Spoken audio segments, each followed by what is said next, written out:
The company started in 1939. My father was working for Reed Wrecking and Towing Company in Sarnia, and a friend of his who operated the Port Huron Sulphite and Paper Company, they bought a ship.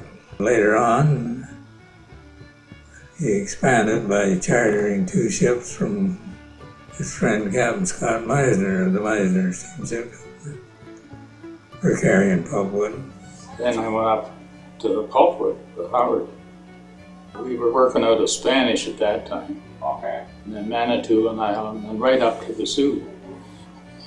And loading pulpwood. They had a tug, the Harrison, small tug, and a barge, and they'd tow pulpwood out of the Manitoulin Island. Pulpwood was carried out of Manitoulin Island, out of South Bay and Gore Bay. To the paper mills in Detroit and Port Huron, and they accumulated a lot of land up there.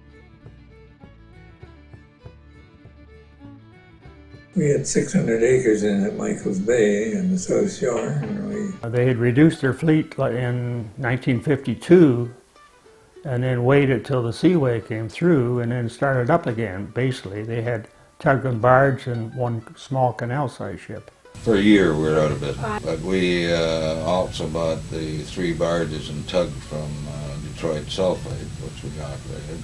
We all mortgaged our homes and we bought the George Hindman, the first one, the canaler. 5 of us went in on the first boat. Now this is George and yourself and Yeah, and Howard. And Charlie Randall, Sr. And Charlie Jr. never come across with his money, so we eliminated him. And so that's how we got that boat. The Howard Hyman they purchased in 1961, the George Hyman 1962, which I went over to. 1964 they bought the Ruth Hyman, the Helen Hyman, and 1966 they bought the Martha Hyman. Well, I was on the last one that I think would be the better one, was the Martha. And a good story about that one was we got to Buffalo and we were getting her inspected by the Shore Marine, and guess what? She only had 1 lifeboat. So they made us go to Port Colborne to get a lifeboat. They sent it from Owen Sound down. So they had seven ships they had in their fleet by 1967. At the high point of the company, there were 15 in total, including tugs and barges. So they carried grain, iron ore, coal, salt, anything in that type of cargo. we had no trouble getting ore contracts when they opened the Seaway to bring ore up from 7 Islands to Lake Erie. Quite often my grandfather and my father traveled to Winnipeg and offered what they called bottoms, was available space on ships to carry grain products. And they would contract with the Canadian Wheat Board. And we'd haul grain from Thunder Bay and Duluth down to Montreal, Quebec City, and Baie-Comeau. And then on the return, we'd get iron ore from Port Cartier or 7 Islands and come back up to Buffalo, Cleveland, Detroit, Chicago. I don't think the 9 years I was there, we ever laid up during the season at all. We were going right through. In those years, there was no vacation pay. You went in April and came home in December. I know we left here the 27th of March one spring. We got back to Owen Sound, I think it was the 17th of December. Just straight, never stopped. They got a lot of cargoes through the agents in the States. I know in Cleveland, they always told us, when cargoes were scarce, he said, if we can get a cargo for Howard, he'll get the cargo. He was really well-liked on the American side. There was ups and downs. There was a readjustment in 1967. The grain trade fell apart, and there was a reduction in their ships laid up in '68. Actually, in '68, we didn't run the Howard Hindman. Sat idle for all that year. And the Blanche Hindman was sold for scrap. So there was a reduction in the fleet. I think Hindman himself was good, old George. And Howard was darn good too. And the guys he had working for him were excellent. Because, you know, if you need repairs, they were there to get us repaired in harbor, coming to Midland or anything. I was actually in charge of things going wrong.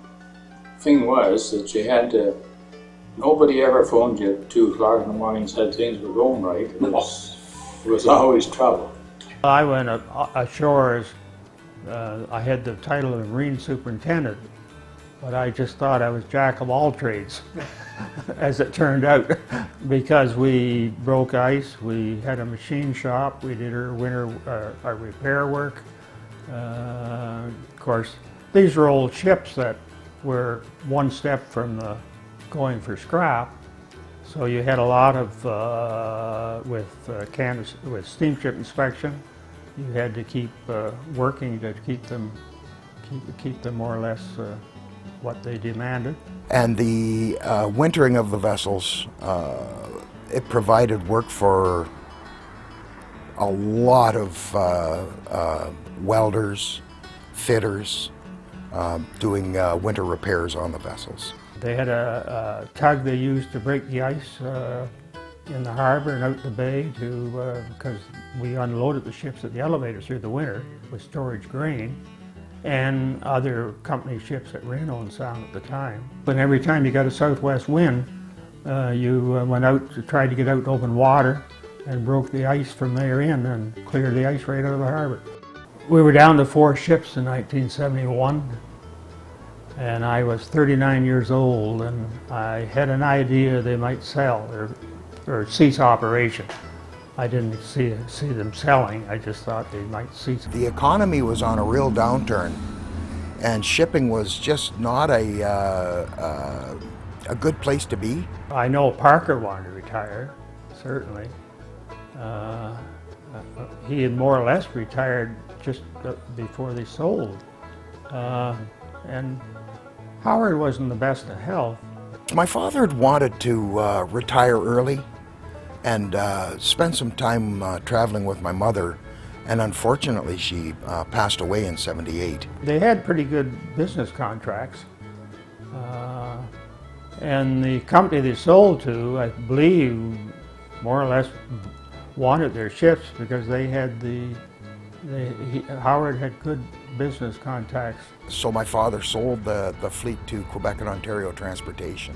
Just after they sold, the Crow's Nest Pass Railway changed out west. The grain trade fell right off to nothing. And actually, the ships that he sold to Quebec and Q&O, they went out of business in '81.